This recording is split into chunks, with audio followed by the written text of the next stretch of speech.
How's everyone doing? Hope everyone had a good Valentine's Day. Uh, just gonna do another book review. Today I'm gonna review Mothman Prophecies by John A. Keel. Basically, for people who don't know who Mothman is, uh, in Point Pleasant, West Virginia, there was uh, a bridge collapse, the Silver Bridge, and all these people died. I can't remember the exact number. They were all doing Christmas shopping and stuff.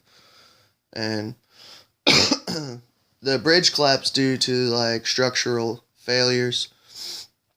But right before the bridge collapsed, there was all this sightings of what they call the Mothman, which it's basically this huge black winged creature with like humanoid arms and legs, two red eyes glowing, and he supposedly landed on the bridge. And there's a photo out there. I'm sure it's been debunked, but he's supposed to be like a death omen, essentially. Anytime there's a horrible disaster, or there's supposed to be a photo of him flying around before 9/11, which is probably debunked also. But that's what he does. He's a death omen. He shows up before a disaster. Now, there is a movie on Mothman, and it's pretty good. I thought it was a really good movie, but it's totally different from the book. And a lot of people realize that with most movies that are adapted to books, or books adapted to movies, but and everybody says, well, a book's super long and you got to condense it, but a lot of times, like, they take too much artistic license. Like in the movie, he's got a wife and she dies from a cancer, but she gets in a car wreck because she saw a Mothman, and yeah, none of that happened.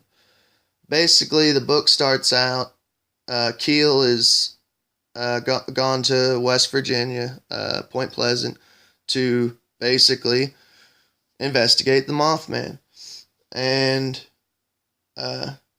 he runs across, like, I guess the girl that in the movie would be, there's a like a cop that he hangs out with in the movie.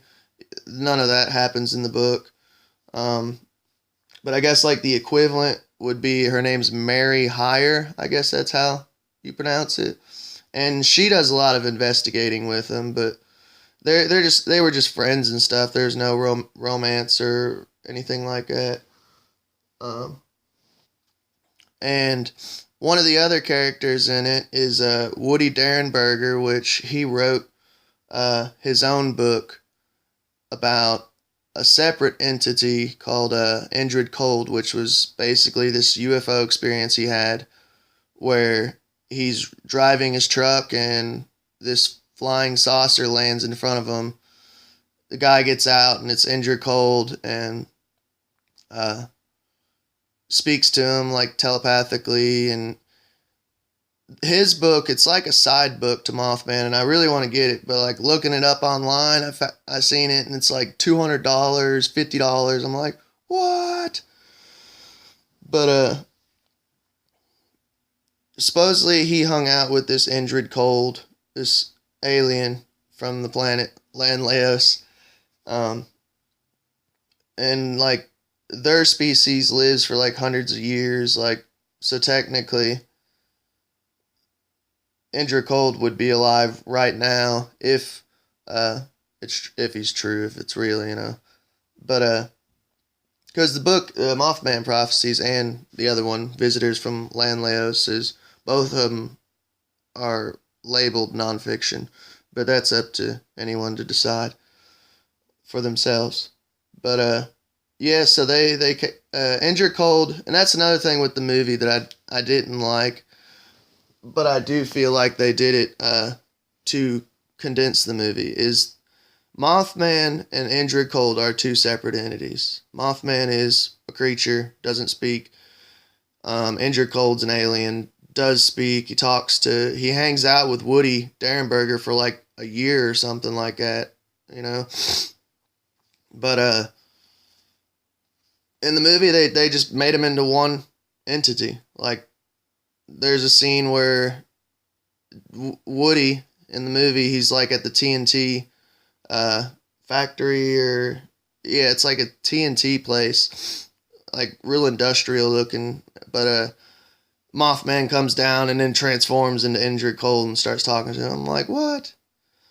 But if the Mothman Prophecies, the book focuses mainly on Woody Derrenberger's experiences, and Mothman.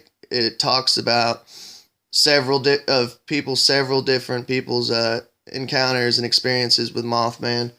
Um, and it gets into like a lot of other stuff like tulpas, which is basically like there's accounts of writers and stuff writing about a certain villain or creature or something, and then next thing they know, they start seeing it in their house. And creating tulpas is basically like this theory that you can create entities and stuff with your subconscious and not even mean to. You know, kind of like Slender Man and stuff like that for people who, you know, like that type of stuff. But Mothman, it gets it.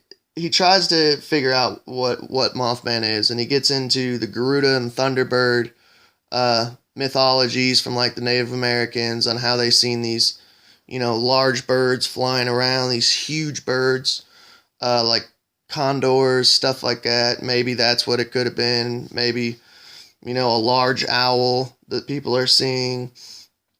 It also, there's like an account in the book, apparently Mothman's like vampiric, and they never really mentioned that in the movie. Like, there's a blood mobile for like donations of people donating blood and stuff, and these nurses are driving it, and Mothman's flying above and like attacking the vehicle, trying to get the blood. Another one, it's kind of, you know, not trying to be weird or anything, but there's this girl, she's menstruating, and he's trying to get her at one point because of the blood.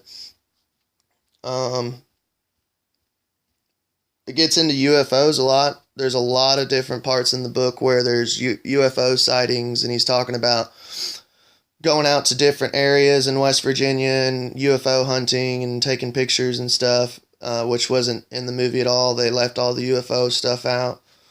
Men in Black.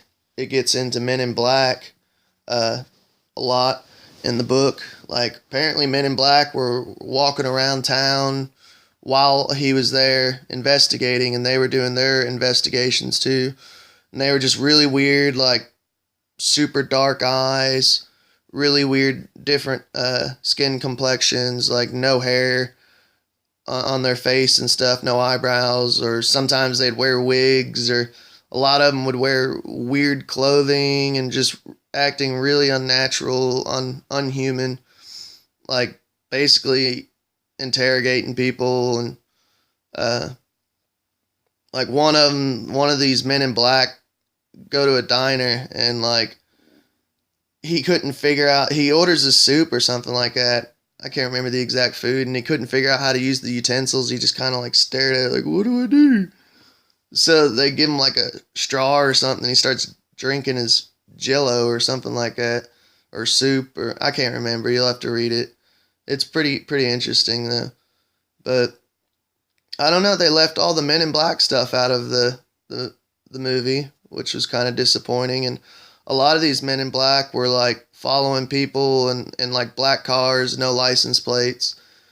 Which Men in Black is a whole nother part of ufology. Like, when you get into ufology, it just spreads out further and further on different areas it can go into. I mean, Men in Black is like a whole nother genre of it tied to it, you know. Basically, Men in Black, whenever there's like a creature sighting or a UFO or alien sighting, something like that, they show up and either confiscate the evidence, destroy it, interrogate you. What do you know? What did you see? And I mean, they could. A lot of people think they're government. That it's the government, just like trying to hush hush everything. Um, I mean, I wouldn't want to. Not. I don't know if it's real or not, but I wouldn't want to experience, getting interrogated and people coming to my work and coming to my house and interrogating my girlfriend and stuff. That would suck. But they left all that out of the movie. It gets there's I mean it has essentially, it's kind of like a flowing story, a story that flows, but it gets he gets into all different types of stuff: fairy circles, crop circles. Tolpa's, like I said, uh, talks about Native American mythology, but it's a really good book. I liked it. Watch the movie too. I'm not bashing the movie. It's just the movie's totally different.